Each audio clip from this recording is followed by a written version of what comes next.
Hello, welcome to the Roxbury International Film Festival's daily script reads. This is our final day this season of script reads, and so therefore we have a double feature for you. So with that, I will let the writers introduce themselves. Thank you.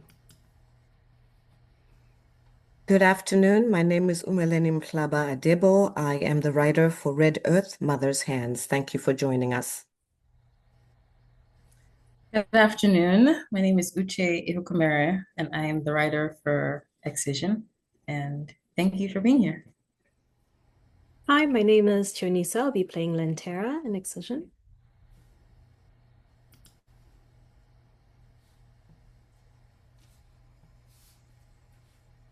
My name is Megan, and I will be playing Shariqua. Hello, my name is Alexandria King, and I'll be playing Manjina. Hi, I'm Joshua Umide, and I'll be reading as the narrator for Excision. Hello, my name is Parmi Pope, and I'll be reading for Auntie and the Guest. Full stage lights wash over a vibrant celebration. Drums, jubilations, and rhythmic chanting animate the space. Guests in colorful attire surround Sariqua, 16, who stands beaming at center stage. Across the space, Lentera, 30s, holds a beautifully decorated cake. Happy birthday, Happy birthday, Sariqua. Auntie, you're here. Of course, McGinsey Wangu. My dear Sharika, I wouldn't miss this for the world. Sariqua moves through the crowd, hugging guests. They nod approvingly. She's becoming a fine young woman. Indeed, soon she'll take her place amongst the women of this community. 3 women begin ululating separately. A drummer responds, and the dance circle forms. After greeting everyone, Sariqua returns to her mother. Mommy, this is amazing. Hey, even from miles away, you can hear the celebration in the cake. Cake, mommy, cake. You got me cake. You know I love cake. Oh, this is all so beautiful, mommy. Thank you so much. Karibu sana. They lean forehead to forehead. Lentera kisses her. Unakabirishwa, my daughter. Sariqua hugs her tightly and kisses her cheek. As she releases her, 2 women from the dance circle approach Sariqua gently, taking her hands and guiding her toward the center. The circle closes. Drumming intensifies. Chanting rises. A full dance ensemble erupts. Lentera smiles, slipping out with the cake toward the kitchen. Sariqua sees her mom beelining straight to her. The bedroom is softly lit. Sariqua and Lentera sit on the edge of the bed. Lentera clasps her daughter's hands. There is a gravity in her face. Sariqua, breathless from dancing, smiles until she notices the shift. Mommy, I'm having so much fun, but it's all well.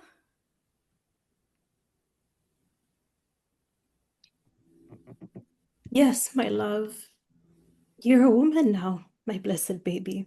He places a hand on Sariqua's shoulder. I've thought about this day since you were born. 16 years. Soon to become a woman like the rest of us. I'm beyond proud. You, Siriqua, are my pride and joy.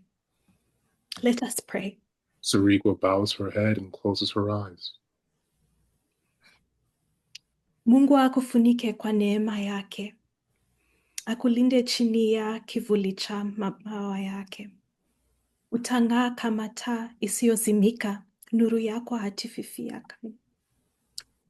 Kazi za mikono yako zitabarikiwa na kila hatua yako itakuwa na ushindi. Daima utakuwa fahari yetu, kioo cha baraka na tumaini. Urithi wako utaendelea kizazi hadi kizazi, na maisha yako yatakuwa marefu, yenye hekima na heshima. Hii ni sehemu yako kutoka kwa Nayeni, ahadi isiyoyabadilika. May God cover you with his grace and protect you under the shadow of his wings. You will shine like a lamp that never goes out. Your light will never fade.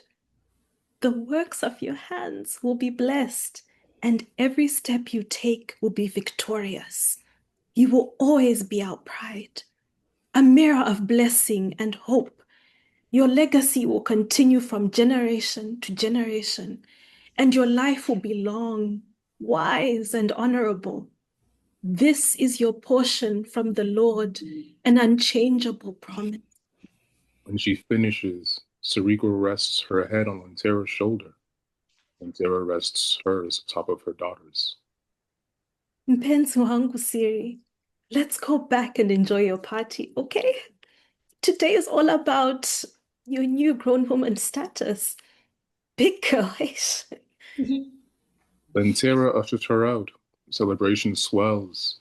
Mangina watches from the crowd, her stare heavy and uncomfortable. Sariko notices. Lights dim. Night outside the hut.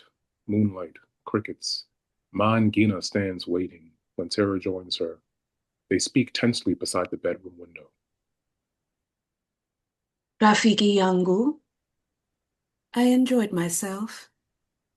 Thank you for your invite. We are all excited for Sarikwa's new status. How are you taking things? Karibu Ngina. I am taking things the way only a mother can. Today was exciting and a reminder of how time flies. Siri was only 6 yesterday, and now it is time for the next step. Are you ready? Gina, how can you ask me such a thing? Is a mother ever prepared? Motherhood this, motherhood that. You act like I cannot understand. I also went through it too. And I also went through it too, Gina, even before you. But my pain compared to my daughter's should never be the same. I meant to suffer for her. She should not have to. Don't talk like that. You're getting too emotional. Tradition demands. Don't question, just allow. We need to set a date within the next 7 days. You've been acting unusual, and I have a feeling you would react like this. So what do you want us to do? I want you to be the only one there. We grew up together. I don't trust the older ladies, and Siri knows you closely. Me? I am not an elder Lantera. I barely just learned. Are you sure? Think about it. Gina, I will not ask again. My answer is final.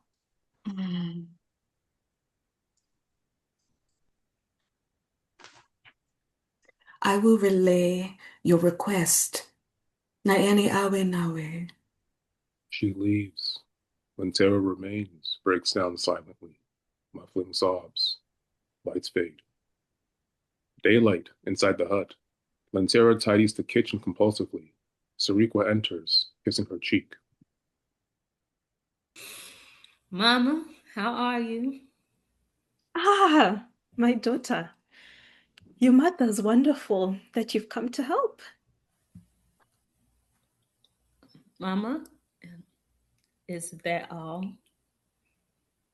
Oh, of course I need help tidying. Look at how this place looks. He directs her to put away a mortar and pestle. Sarikwa obeys.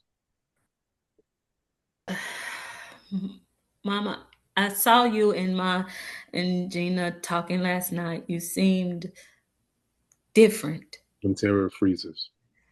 You saw what? Your conversation, it seemed heavy. Hey, you now eavesdrop on elder conversations, huh? Mama, you aren't elders. Nyamaza mdomo wako. Shut your mouth. Isn't your father calling you? Sorry, Mom. And Papa calling me since when? I did not hear him call my name. Interesting. Yet you are able to hear a conversation I had outside last night, huh? But cannot hear his voice inside this home. Fantastic. Mama, Papa didn't call me. I have ears like a fox. She walks around the kitchen, mimicking a fox. You, this troublemaker. You didn't come here to help me, did you? I saw you crying last night and I wanted to be sure you were okay. Oh, you did? What else did you see or hear? That was all, Mama, I promise. Again, it's all well. Blackout. Only breathing, sobbing. Conversation begins in utter darkness. Siri, lay well on this bed and try to be a strong girl for us, okay? Your mother and the community of women are praying for you outside, please. Be brave.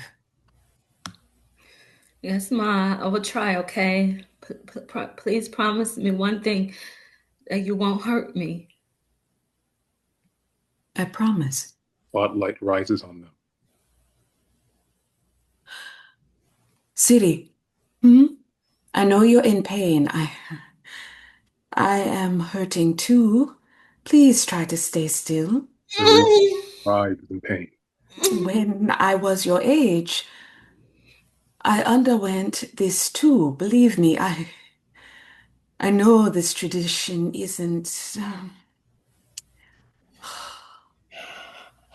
doesn't seem the best, but it prepares you for marriage, and you will be a woman once I finish.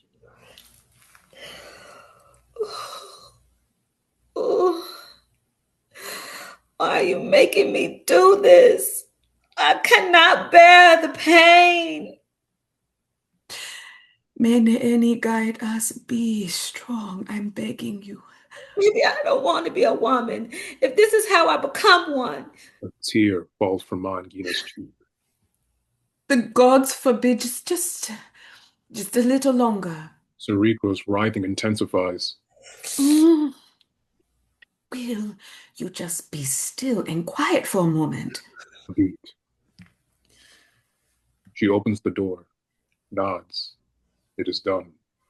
Lantera and another woman enter, lifting Sariko's limp body. Blood drips as they exit. Mangina remains. She looks at her bloodied hands, eyes welled with tears. She drops the blade into a metal bowl. Clang.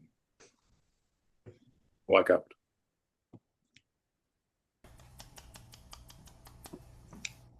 Wow. That was something.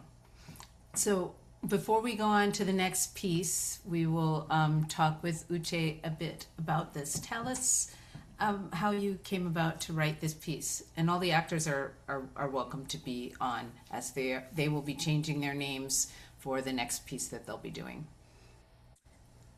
Hi, well, thank you all for the read. It was really nice. I really like how you guys depicted it. So the piece, for those of you that came a little bit later, is called Excision. It's about a coming of age journey for Sirikwa, who's 16, and she has to go through female genital mutilation in order to, as you know, a rite of passage. I wrote this actually in college. The first iteration I wrote this was in college. I believe around that time there was a lot of conversation about this specific topic. And I wrote this for theater class. And like over the years, I would like read it back and like change it. And then like recently I was like, you know what? I think I need to do something with this. And so I created more. I birthed something out of it. So this is only act one. There's also a second act to this story. So it doesn't just end at the excision. There's more. And yeah, it happens in a lot of communities. I recently found out that it has happened in my family as well. So it's not just like a myth. It's not like people don't do this. Like it happens in different communities in Africa, in Asia. So yeah. Mm-hmm.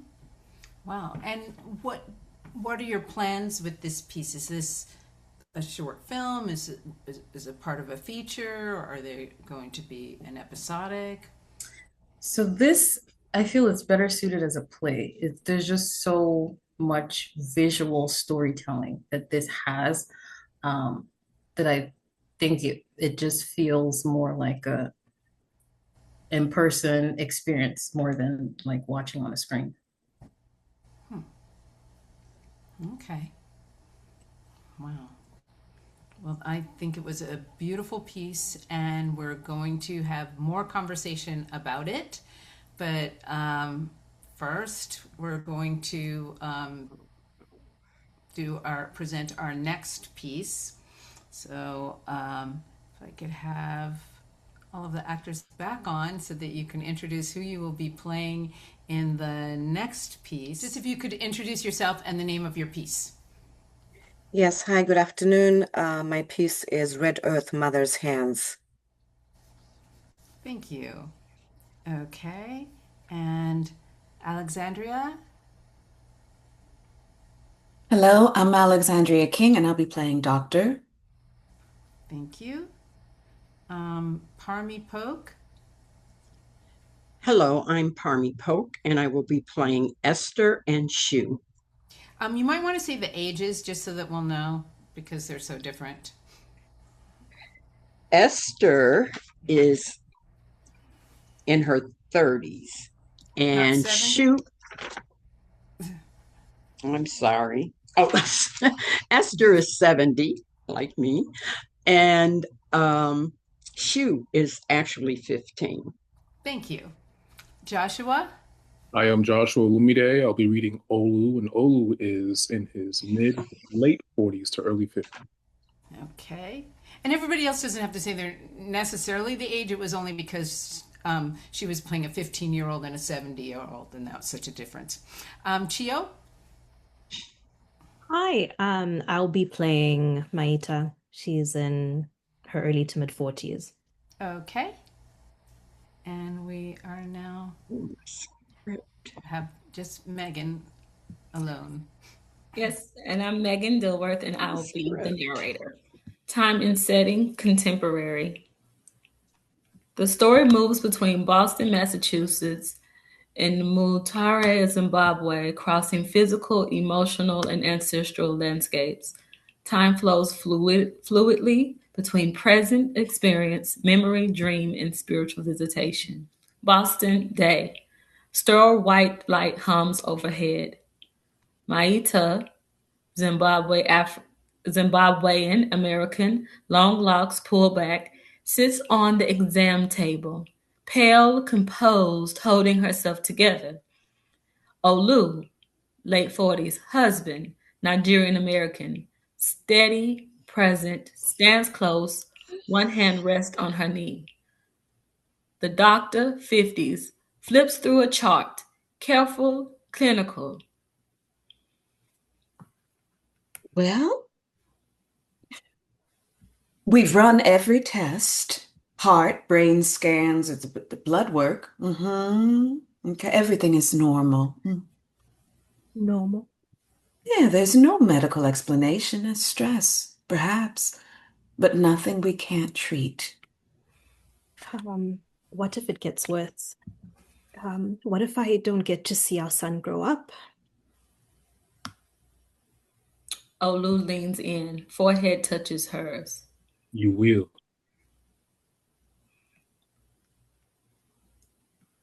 Mutare, Zimbabwe, day. Red earth, jacaranda trees sway in the highland breeze.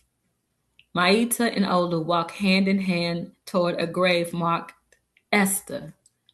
Maita kneels, presses her palms into the soil.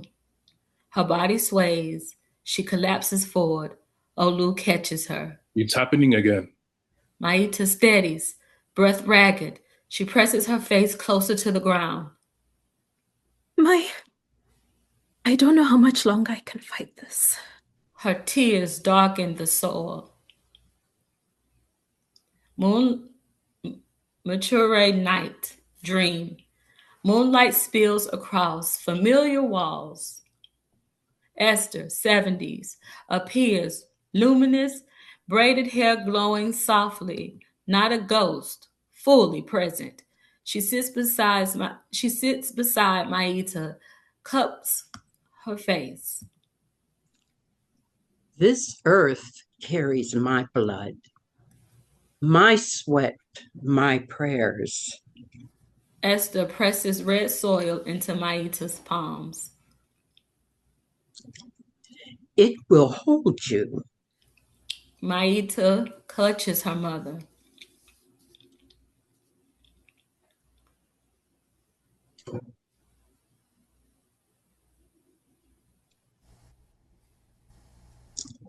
Maita,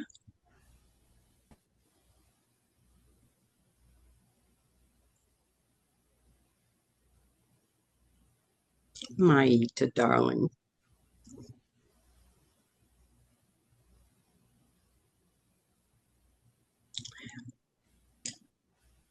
I never left you.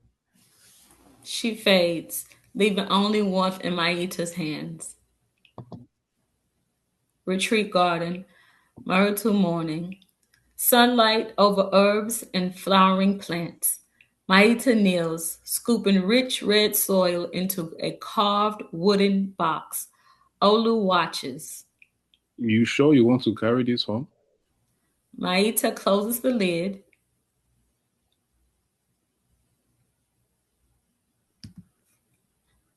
Maita, I can't hear you. Are you sure you want to carry this home?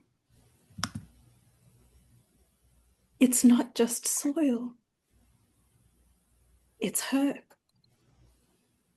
Loft apartment, Dorchester, Boston, day. Light pours through large windows. On the balcony, planters wait. Maita sprinkles the mature soil into the pots, presses her hands in. Olu stands beside her. Sheyonesu, 15, leans on the railing.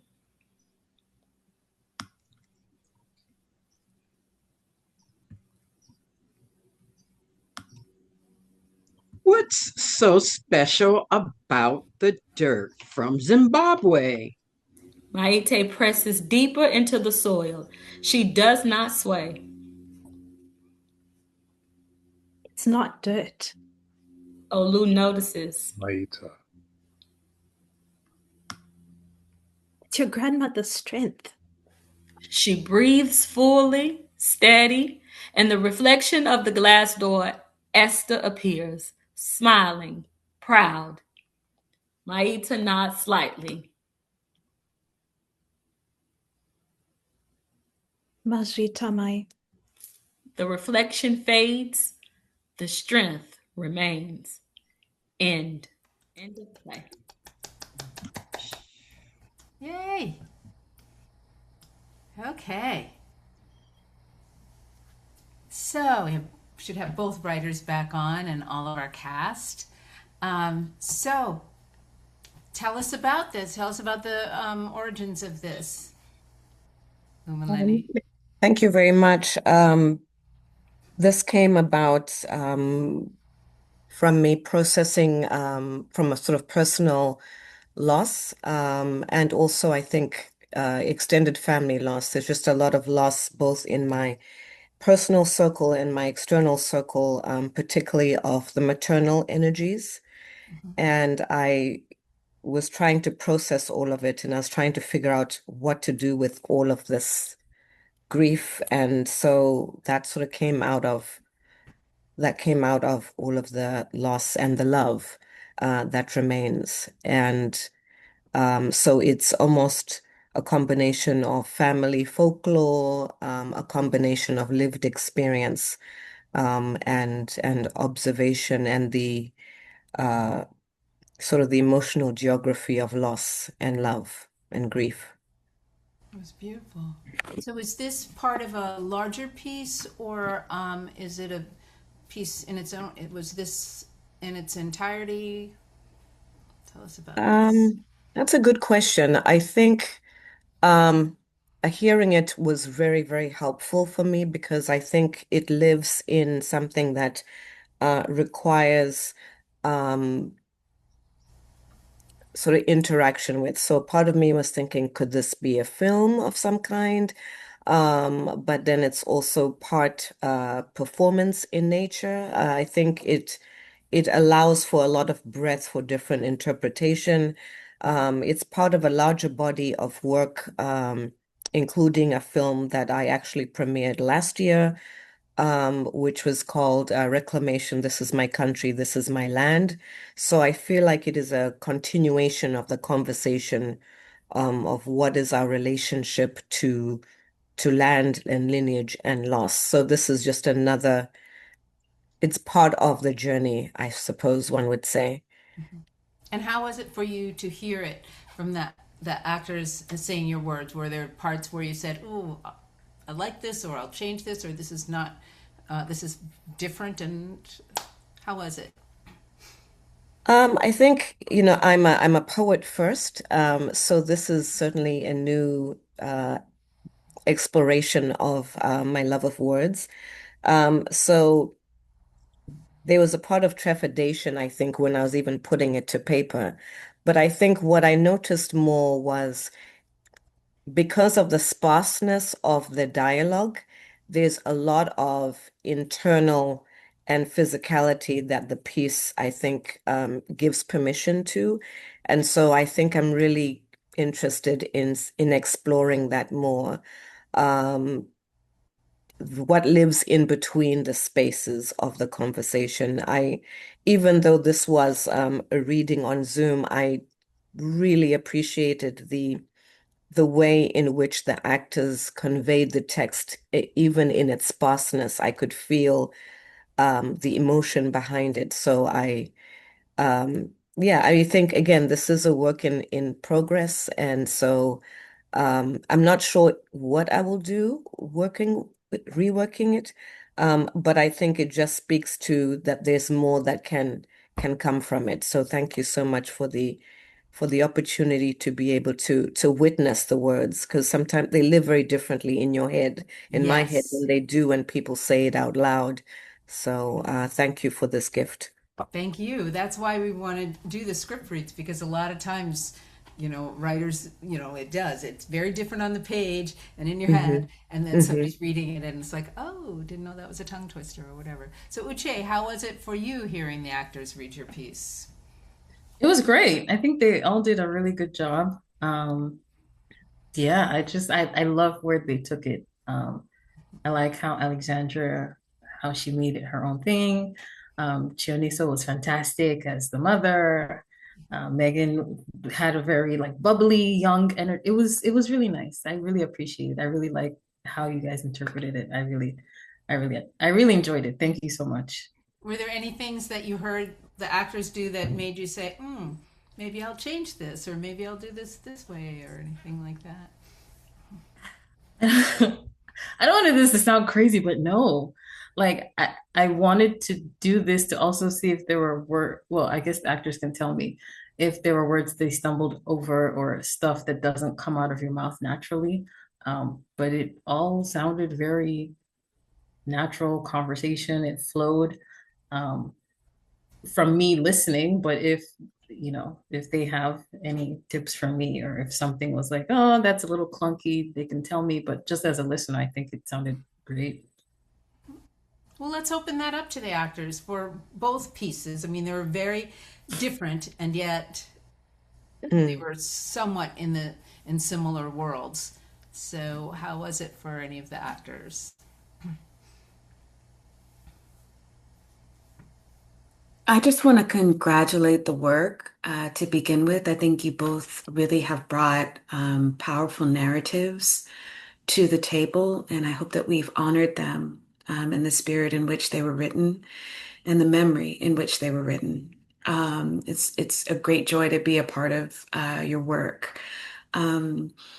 I don't have notes per se in terms of text because I thought the dialogue flowed nicely. And I thought that for the characters that I experienced, that they were written, I think there's always that with film, there's always that balance with like simplicity and getting to the point and the heart of the character.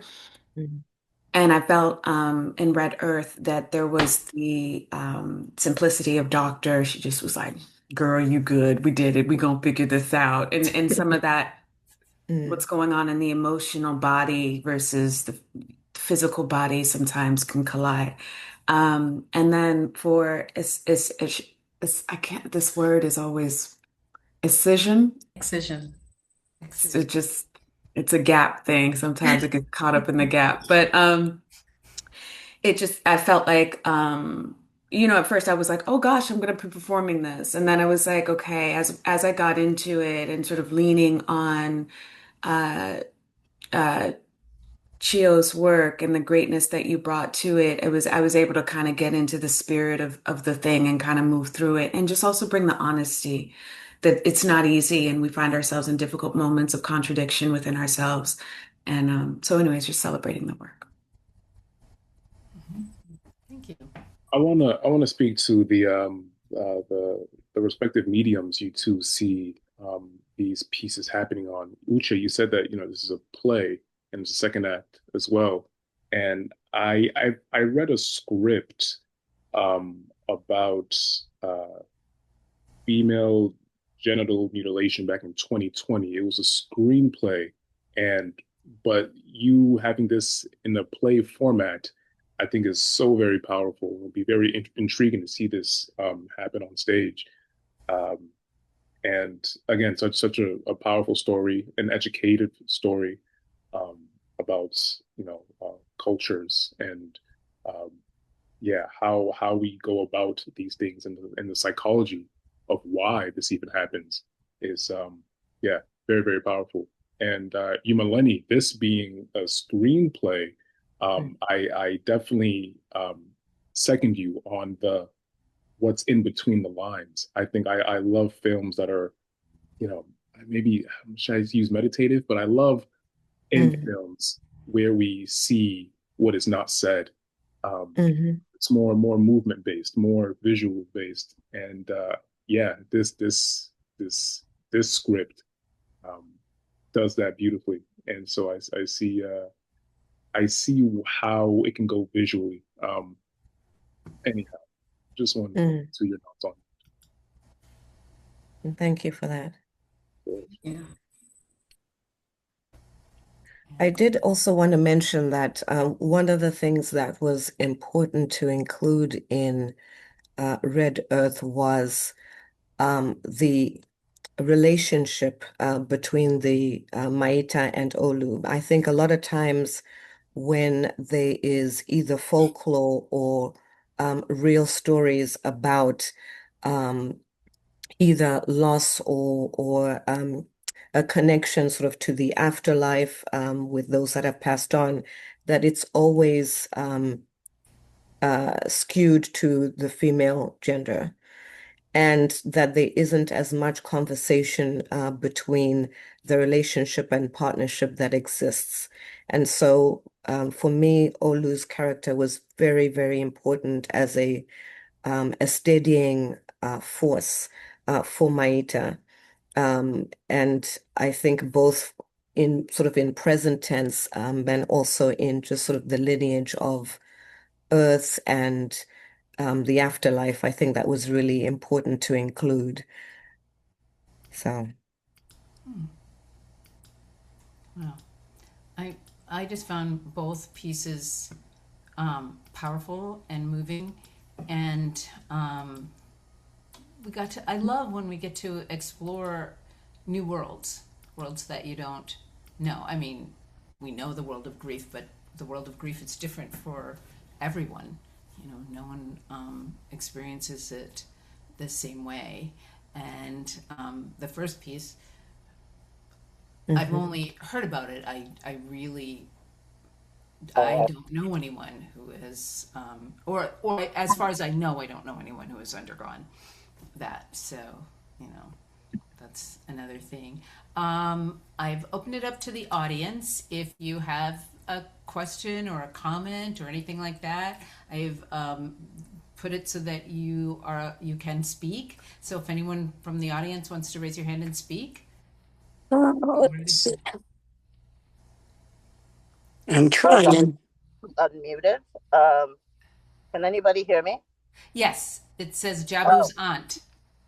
Yeah, oh gosh, is that what it says? Yes, Yeah. that is true. You can say your name. Oh my gosh. My name is Uche Iheukwumere, aka Mel's sis-in-law.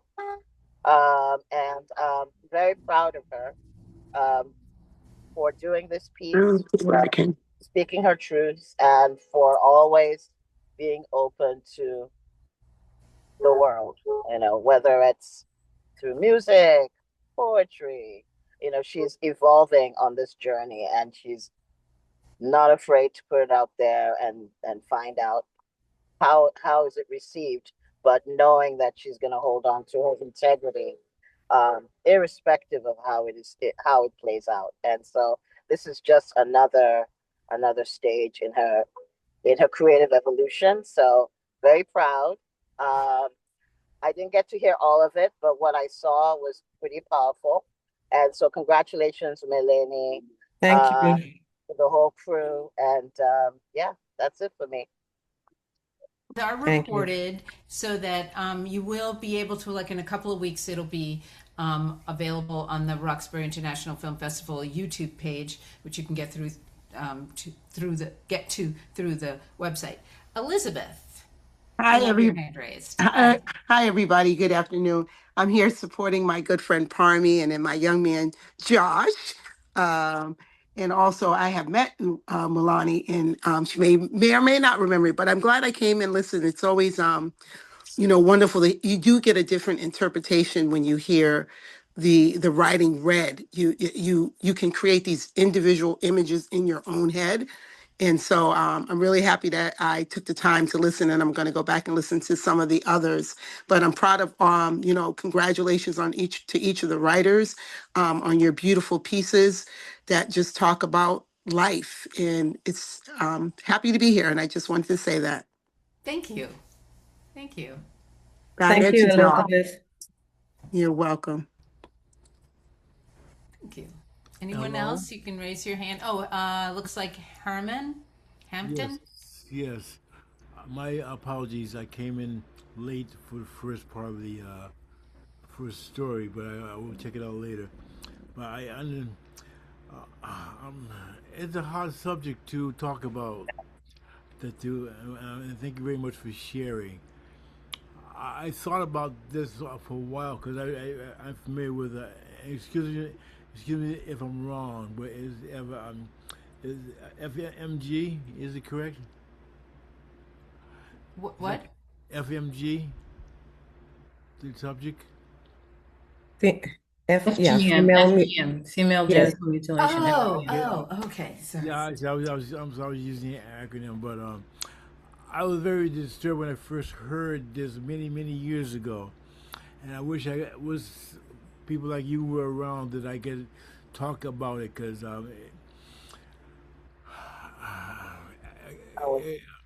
it didn't make sense then and didn't make sense now, but I think I don't know what the status of it is, that many tribal people are still doing this type of thing. And I read a couple of books. I think Alice Walker was the first person I talked about it, and she got a lot of pushback from it. And this was like maybe 20 years ago when she talked about it first, but I do remember it back then. But thank you for bringing it forward, because I think it's an interesting discourse on I don't want to say cultural attributes of certain people, but it's standard in a lot of ways. And but again, I apologize. I came in late. I just heard the end of it. This is while they're talking about this, but But thank you very much for just bringing it forward again. Thank you for your Thank you. comments. Thank you. Anyone else? Anyone in the audience have any comments? I You want to raise your hand? My name is Ifunaya Ifi, and I'm here to support my friend, which is the writer. My name is Uche Iheukwumere. I came in a little bit late, and first of all, I want to apologize for that. I didn't really hear everything. I only heard few, but the few that I heard, I would say you guys really did a good job. The face expressions, the way you guys spoke, everything, like it looks like as if I was watching a real movie. So congratulations to you guys, and to Uche, I really want to encourage you to, continue to do what you're doing, girl. I see you, and I pray God will, continue to straighten you. And I love you so much. Thank you. Thank you, Iffy. I love you too. Yeah, just wanted to say it was an honor to be a part of, bringing these words to life. I think both of these pieces are just so important. So part of my world is working in hope, and I think about some of these topics like constantly. I think some of these things need to be known, like the worlds that Black women live in different spaces, and what their real lives look like. That's so important. And I grew up in Mutare, Zimbabwe, so I was just thinking through all of the things that you put in place for this. Oh, wow. So, Which part of Mutare? I was like in town, so Herbert Okay. that area. Okay. Yeah. Okay. My parents had a house in Murambi. They still do. Oh, wow. Yeah, Okay. and Morning, Africa, where? yeah, Morningside. I was in, Okay. yeah. And Africa University was, Yep. I spent a lot of time there. My parents were very much central in Yeah. its development. So small Wow. world. I wonder if your parents know Wonderful. each other. Maybe. I don't know. Do you know the Murapas? The name is familiar, actually. Okay. Yeah, Okay. we'll have to connect. Yes, absolutely. Thank you for your work. Thank you for the interpretation. It was wonderful. I see Josie. Yes, hi, good afternoon, all, and congratulations to the writers and a fantastic job for the readers. Very well done. I'm here just to support the film festival. I have a film in the festival, and unfortunately, I couldn't make it. So, Which was your film? The Making of Taylor Square, a short documentary. Oh, yeah, nice. Yes, and actually, I did screen The Price of Hope, a documentary back in 2023 at ROXFILM as well, a documentary featuring a couple in Kenya that rescues girls from FGM and child marriage as well. So it's good to have these conversations and continue to shine a light on the issues and the practices. And there's progress, obviously. Maybe I didn't mention I'm born and raised in Kenya, but to be able to hear more people continue to have these conversations, I think is very encouraging, but also helps people, be able to process, what that means. But very good work, I believe. Both stories, both films, or rather, whether it's a play or film or series, who knows? At this rate, I think we're well written, and I think the readers did a fantastic job. So thank you. Thank you. And I thought I saw Nancy's hand. It was up and then down. Nancy, did you have something to say? Just echoing how appreciating the stories and the acting. You all did a lovely job, and just appreciate you all, and also appreciate the making of Taylor Square. Josie, thank you for bringing that to the film festival. Thank you. Thank you. It has been exciting. Looks like Kelechi has her hand up? Or his? I'm seeing somebody with a hand up that's Kelechi. But maybe they didn't. Okay. Also Cadence Films. Okay. Anyone else have any comments or questions or? Okay. Well, If I may, I apologize Yes. for butting in again. What, where does FGM still practice? I'm trying to find some historical context of that practice, but where is it still practiced? It's still practiced in Africa. It's still practiced in some parts of Asia. Um, they said it's some parts of Europe practice it, but yeah. I'm sorry? She I said said Asia, Africa, and Europe. Oh, yeah, but what specific countries, areas? I mean, this is pretty general. I mean, is it, when you say Africa, is it practiced all over Africa or all over Asia? It's Or multiple countries, so it's still there. Some people practice it still in Nigeria. Some people still practice it in Kenya. So it's not just one. Yeah, and it's pockets. So it's illegal in Kenya, just for specific country that I'm familiar with. It's illegal, but because it's a practice that has is ingrained in specific tribal cultures, is still happening illegally because again it is illegal. Therefore, there are consequences. There are people are arrested, you know, and all. And so I grew up in Kenya, and I didn't know anybody who went through it. So it is in very remote areas. It's in secret, and you know, my assumption is in a lot of parts of the world it's the same thing. I met a lady here in Atlanta years ago who is of Somali descent, and also she told me that it's practiced here in the U.S. in pockets. So it's one of those things that happens behind doors or closed doors and or illegally, you know, given if a country has laws against FGM and child marriage. So yeah, it happens everywhere. It's one of those things. I suppose if you don't know, you wouldn't know it happens. I'm sorry again for coming in late. What is the purpose of that? What is is there a reason why they do that? That happens. I mean, I think it's different for every culture. I mean, and I'm sure Uche has her own. Maybe she can advise, but some traditions or some cultural or tribal land spaces. Again, it's very remote, so you would find some will do it to either like as a play. I don't know if you managed to attend part of it where it's the one of the character mom was saying it's to make you a woman or getting ready for marriage. It has no benefits obviously to a woman or a girl. It's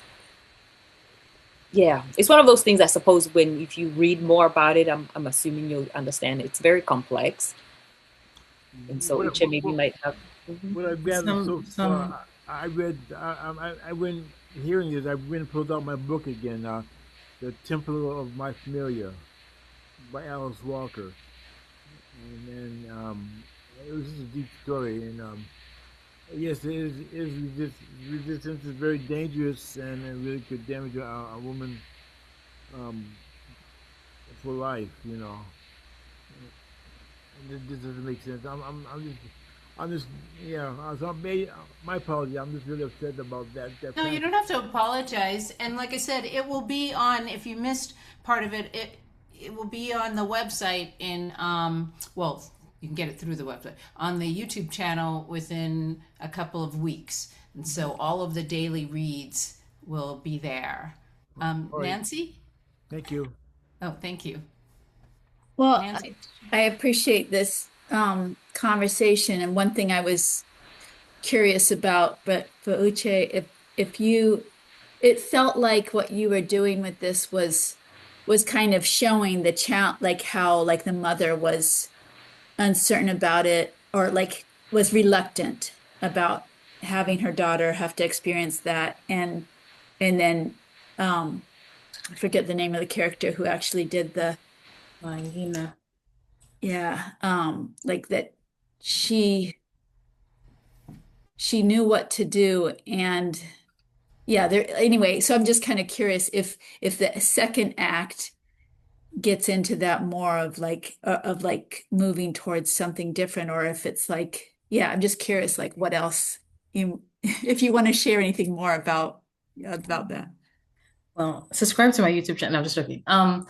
The second act goes in. So the second act follows the trauma of how trauma is passed down, basically. So it takes you.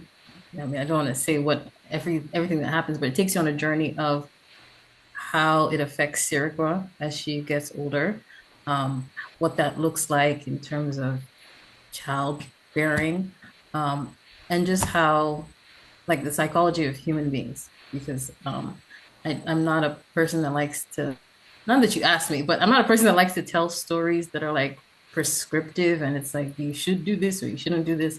I just want to tell the story in the way that the vision that I have for the story. So the second half is not like a summary of, and that's why you shouldn't do it. No, it's just this happens to Suriko at 16, and then she gets older, and then some things happen along the way that really break her. And that's kind of where it goes. So, yeah. Well, it's certainly, I feel like it does get the people watching it to grapple with it, to grapple with the mixed feelings about it. And so well done. Yes. Yeah, because there's a lot of reasons why different things happen in, there, and a lot of things that, when you said illegal, and there's a lot of things that happen in America that are illegal, but still happen, there's, and it's just, and it depends on the family and how I actually like the way you didn't have villains in this. Like, you can say this practice hurt this person, but nobody was like an evil villain doing that. So that gives a lot more space for one to look at every aspect of the lives and ponder what's going on, and the relationships and the trust and what happens with the trust, what happens with the love, what happens with all of that. How do people deal with it? And if it's trauma and you had the same trauma and you put it on me, how is that? Same thing with the other one, with the grief. What happens with the grief? What happens with the relationships? All of this changes people, and I appreciate it when things are more nuanced, and you don't have the easy answers and the easy villains, because in life, most times we don't. And we have one last question from Cadence Films.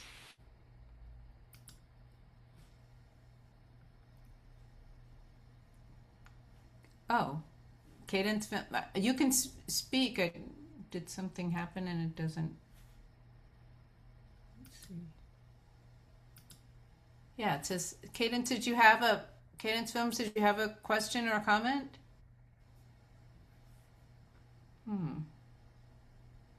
For some reason, it's up there. Are you not able to speak? Can you hear me now? Yes. Yes. Okay, it was my Bluetooth. I was talking to the government potentially. I just wanted to say thank you for Roxbury Film Fest. I do know Lisa a little bit, and I just wanted to come by because I had a friend who was talking about wanting to write and all this stuff. So I was like, well, the Roxbury Film Fest might just still be going on right now. So I double checked, and it was, and we found the writers room. I'm like, this is perfect. So she's in the chat right now. I just wanted to connect her with somebody maybe that could just talk to her. I'm like, I'm a filmmaker. I'm like on the behind the scenes. So this is not really, I'm a camera guy. So I want to kind of put her in front of people who really do this and people who are in our city and look like us. So, yeah, like whatever, like suggestions who she can reach out to and, you know, flourish a relationship with, or just kind of see what she can do. I feel like I've met Esther before too. You probably know me if you saw my face. But yeah, that was just, you know, I stayed just for that, just to support her and connecting with people. But yeah, and I'm still working on my film. I actually did a film that I was going to release for you guys, is how I snuck into the Roxbury Film Fest and didn't pay. So I still have all the footage. I interviewed like your whole staff and everything like 2 years ago when Katie, a Nation of Artists, was there with Shaquille Constant. We ended up connecting past the festival. But yeah, that's just kind of why I was here, you know, supporting my people and then giving her a place to meet people like herself, and, you know, hopefully she can flourish a relationship by that way. So that's all. Yeah, thank you. Thank you so much. And tell your friend, I think there's a contact information on the website, and so that would be one way to connect with people, with Rox Film Festival, and we can put people in touch. We definitely every time have various events that put people together for networking. Secret Society of Black Creatives, that would be a place that she could connect. They have a website. And another one would be Anawan Films, Anawan Studios. That would be something to connect with. And the Mass Film Production Coalition. So any of those, look up the websites, and that'd be a connection. And like I said, Rox Film. That'd be a great website. Yeah, for sure. Thank you guys for all that you do, and that read was actually really interesting. Thank you. Thank you. And I hope to see everyone at the next Rox Film Festival. And plenty of films to still see until July 2nd. And like I said, these daily reads will be up on the Rox Film YouTube page.